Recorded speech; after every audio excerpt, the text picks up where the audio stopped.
You know, I want to back up for a second because we just went from being a resident fellow into being a faculty member. Did you ever think about going into private practice or an alternative career path? You know, I only thought about it in the context that it gave me great security. I always knew that I could not only make a living, but I thought a better living in terms of finances than I could as a faculty member. And so in that sense, it gave me security. I've always worried about people in academia who get into administrative positions and then don't have any alternatives. Mm-hmm. And so that's a good point. And I would suggest to you that particularly with MDs that are going to get a clinical discipline, if you ever get brought into the, I wasn't smart enough to ask this, but those that were leading the university and the school at that time always protected me so that I could keep my foot in both my research and in my patient care activities. I never seriously considered doing that because I loved doing all of the things I was doing, the teaching and the research as well as the patient care.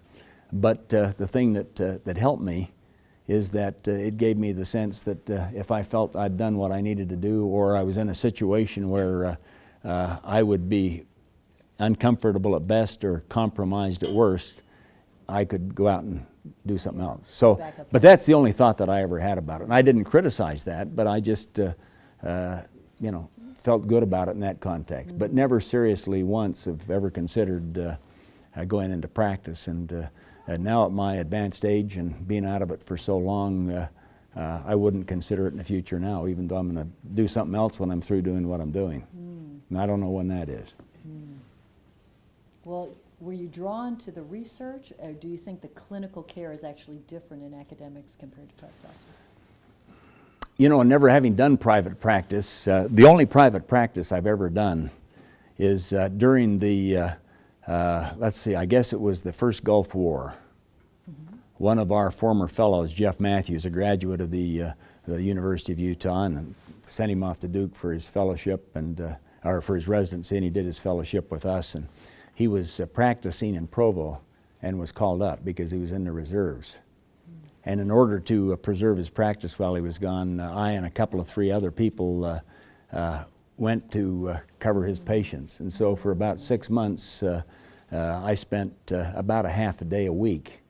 That's about all I could do, but going and seeing patients. Mm-hmm. And it was a very interesting phenomenon. Frankly, you could get a whole lot more done without being a teacher. I'll give you an interest.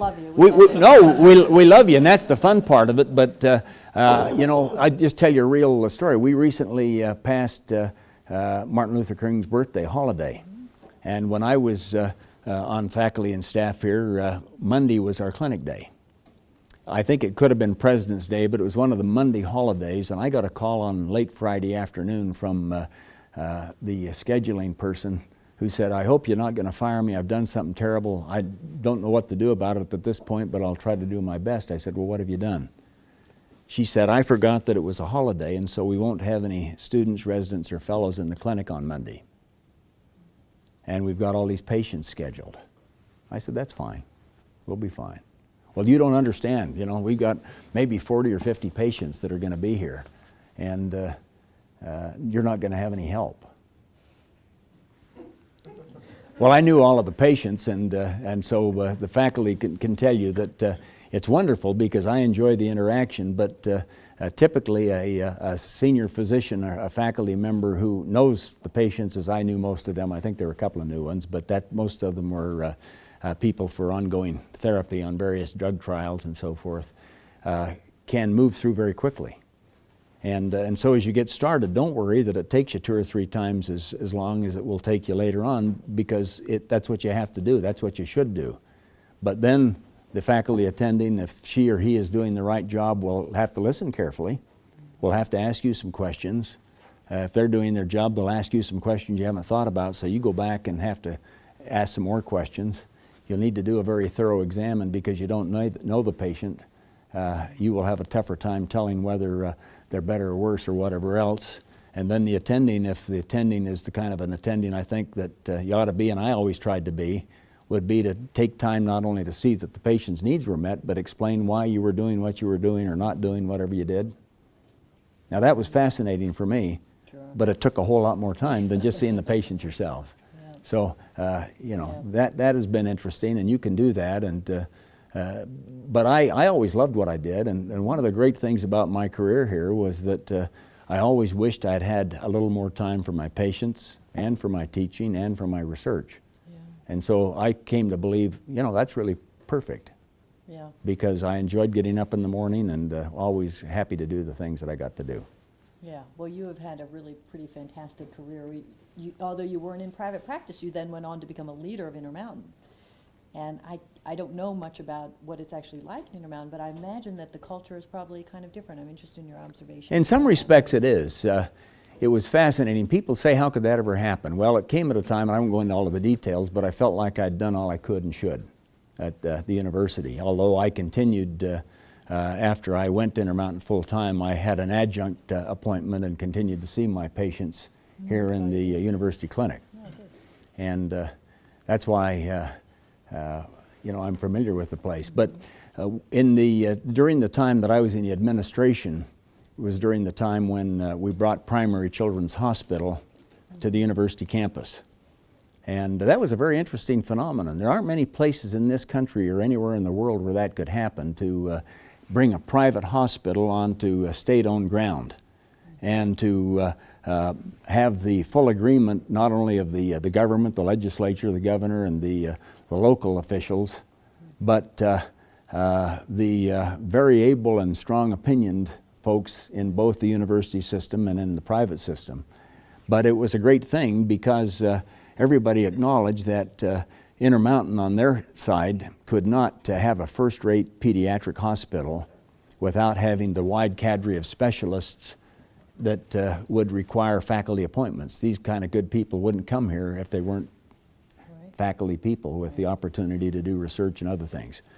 Now the university, when I went to medical school here, and even when I became the dean, had a very small pediatric ward. And I think the care was good. But we were not really at the level that we ought to be, and I think that we have grown to be as you are now. And so we had the circumstance where good-meaning people could get together and say, this is a win-win for both the hospital system and for the university. Absolutely. And so that happened, and it's been, I think, still a very good thing. I believe it. It's one of the fine children's hospitals in the whole country. And I think that both the University of Utah and Intermountain get credit for that. But during that process, I got to know the Intermountain leadership pretty well. And I think we developed relationships not only of affection and respect, but of trust. And it was interesting because this came along several years after Intermountain had been organized. The LDS Church divested itself of its hospitals in 1975 and created the organization of Intermountain Healthcare. And Scott Parker and Dave Jepson, the two initial leaders, were several years older than I am. They'd come together and had done some pretty remarkable things, but two things happened. One is they didn't have a clear succession plan of a chief executive. The second thing is that while they were very strong in hospitals and had insurance that is still going on to this day, an insurance company that's been, I think, quite successful, they had not had a way to integrate physicians into the organization.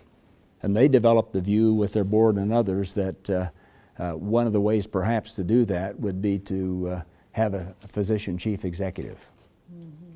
And so as we began to talk and deciding what some other options might be, and not really deciding that I'd want to go into private practice, and realizing that probably couldn't keep my mouth shut if I stayed on the faculty but left the administration, and intrigued with the notion about how to integrate physicians and other healthcare professionals into a cohesive system, I went with Intermountain. And I was really the succession plan that the leaders of the LDS Church kind of messed up shortly before that was to transpire. They still cared a lot about their hospitals, you see, and wanted to do something to prevent that from happening, I think.